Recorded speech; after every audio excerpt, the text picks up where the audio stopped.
მოგესალმებით მეგობრებო, ამ ვიდეოში მოგიყვებით ჭერის თბო და ხმის საიზოლაციო გადაწყვეტასთან მიმართებაში და გავამახვილებთ მნიშვნელოვან ასპექტებს თუ რატომ უნდა მიაქციოთ ყურადღება და რატომ უნდა განახორციელოთ ეს ყველაფერი. პირველი, როდესაც თქვენი ჭერი არის დათმუნების გარეშე, ამ შემთხვევაში, როდესაც თქვენ ფინას ათბობთ, სითბოს გარკვეული ნაწილი გადაეცემა შემდეგ სივრცეს მაღლა, რომელიც წარმოადგენს მეზობელს. ანუ ამ შემთხვევაში თქვენ გარკვეული სითბოს ტყუილა კარგავთ, რისთვისაც იხდით, რა თქმა უნდა, კომუნალურ ხარჯებს. მეორე, მას შემდეგ, როდესაც აღმოაჩენთ, რომ ზემოთ თქვენი მეზობელის ხმა გაწუხებთ, ამ შემთხვევაში აღმოჩნდებით უკიდურეს მდგომარეობაში, რაც ნიშნავს, რომ ჭერის დემონტაჟის და ხელმეორედ მონტაჟის გარეშე თქვენ ვერანაირად ვერ მოახერხებთ თქვენი ჭერის ხმის იზოლაციას. მესამე ეს არის, რომ ჭერის თბოიზოლაცია და ხმის იზოლაცია მინიმალური გადაწყვეტის დონეზე შეიძლება მიღწეული იქნას უბრალოდ მინერალური ბამბის გამოყენებით, რომელიც არის გაცილებით იაფი და ფაქტიურად რომ წარმოვიდგინოთ, დაახლოებით 50 ლარამდე ღირს 18 კვადრატი 5 სანტიმეტრის სიგრძის მინერალური ბამბა, რაც წარმოადგენს 1 კვადრატზე საშუალოდ 3 ლარს. თუ დავუმატებთ, რომ პირობითად მონტაჟის ღირებულებას ყველაზე მაქსიმუმ 2 ლარს, გამოდის, რომ 1 კვადრატი ჭერის თბო და ხმის იზოლაციისათვის თქვენ იხდით 5 ლარს და ვთქვათ, გაქვთ ბინა, რომლის მოცულობა წარმოადგენს 50 კვადრატს.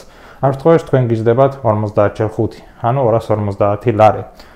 აღმოჩნდება, რომ 250 ლარის მეშვეობით თქვენ აიცილებთ უაზრო სითბოს დაკარგვის გაზრდილ კომუნალურ ხარჯებს, ასევე მეზობლის ხმაურიც ნაკლებად შეგაწუხებთ და იცხოვრებთ კომფორტულად. ახლა კი გთავაზობთ ვიდეოს, რომლის მეშვეობითაც ყველაფერი უფრო ნათელი აღსაქმელი იქნება თქვენთვის, თუ როგორ ხდება ზოგადად სამონტაჟო სამუშაოების შესრულება.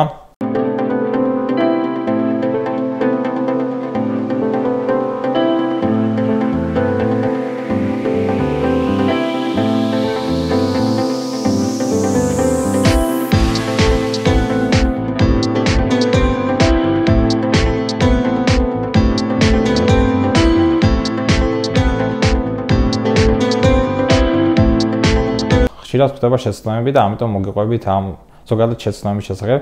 პირველი შეცდომა ეს არის, რომ როდესაც მინერალურ ბამბას ან ქვამბამბას იყენებენ, ამ შემთხვევაში მას აშურუფობენ და გარკვეულ ნაწილებში ჭიმავენ. გაითვალისწინეთ ისიც, რომ ზოგადად მინერალური ბამბა, ზოგადად ქვამბამბა ან დამათბულებელი მასალა უნდა იყოს დაუპრესავ მდგომარეობაში. რაც უფრო დაპრესილია, მით უფრო კარგავს ის თავის თბო და ხმის საიზოლაციო მახასიათებლებს, ამიტომ ყველაზე უმჯობესია, როდესაც თაბაში მოყავს პროფილებს გააკეთებთ, მინერალური ბამბა დაალაგოთ ზემოდან, ისე რომ სივრცე იყოს მაგალითად ბეტონისა და მინერალური ბამბას შორისაც კი.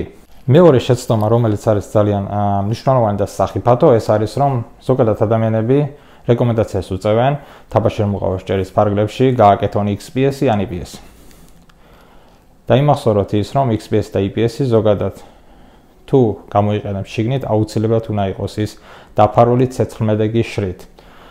ანუ წარმოვიდგინოთ სიტუაცია და როდესაც თქვენ გვაქვს ჭერი, სადაც არის EPS ან XPS და მოხდა მოკლე ჩართვა ან რაღაცა, რომელმაც გამოიწვია ალება და როდესაც XPS ან EPS იწვის, გამოყოფს მავნე ნივთიერებებს.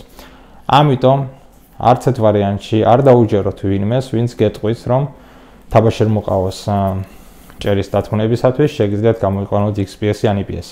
ყოველთვის გამოიყენეთ მინერალური ბამბა ან ქვაბამბა, რომელიც უძლებს გაცილებით მაღალ ტემპერატურას, არ იწვის და არ ზიანდება და არ ძალდება და არც გამოყოფს, შესაბამისად არ გამოყოფს მავნე ნივთიერებებს წვისას, რადგან ზოგადად არ იწვის. იმედი მაქვს დაგეხმარებათ აღნიშნული ვიდეო, რომ მიიღოთ გაცილებით მაღალი კომფორტი, ვიდრე აქამდე გქონდათ და გაითვალისწინოთ აღნიშნული რჩევები, გაუზიაროთ თქვენს მეგობრებსაც. დიდი მადლობა ყურადღებისთვის, მომავალ ვიდეომდე.